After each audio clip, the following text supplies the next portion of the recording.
game yesterday between Oklahoma and Oklahoma State. You saw a lot of points on the scoreboard, but you also may have noticed a decal on the helmets of both teams that read, "Stop Opioids." An unusual message in the middle of a spirited college football game, but a personally significant one to those teams and to a former player's parents who were honored before the kickoff.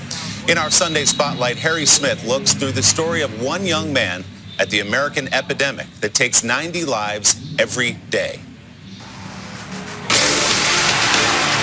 Number 12, Austin Box, helped lead the University of Oklahoma to the league title his senior year.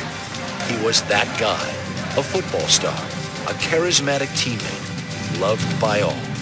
He always just filled any room that he entered, but he made you feel so special. It was, "Hi, Mommy." He called me Mommy. He was sweet-natured, kind, like his mom. But when he played sports, just was so competitive and wanted to win. And the thing about Austin was he made his teammates better. See this beautiful green grass? That senior year was extra special.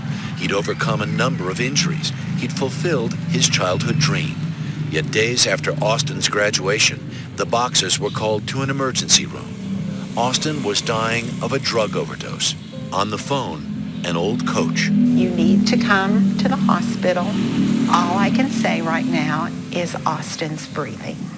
I mean, I just kept thinking it's going to be all right. He's going to come out of it. He always came back. Exactly. I have a sense, just sitting here right now, this is as fresh as yesterday. It is. It is. Gail and Craig are certain Austin never abused opioids when he played, but something changed after he stopped. To know Austin, you would know how deeply ashamed he would have been for us to know that he was abusing prescription medications. That's truly what breaks my heart. It could happen to anyone. Several times a month, Gail, a former school counselor, speaks to kids and parents about opioids. We need to educate in these dangers. You know, just because it is a prescription does not mean it's safe.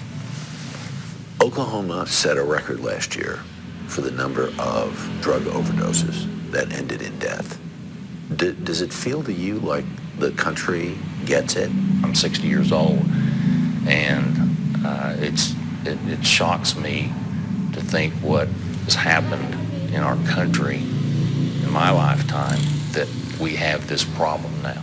When we have so much and can deal with so many things, that now this is something that appears to be destroying us within. Lean on each other. Craig and Gail are doing their best to not let that happen. When we were in the emergency room with Austin, I saw that he had a wristband. On it, a Bible verse from Proverbs, which reads, "Iron sharpens iron, so one man sharpens another." And that's the best way I know to fight this, by giving each other the strength and the encouragement to fight this. For Sunday Today, Harry Smith, Oklahoma City.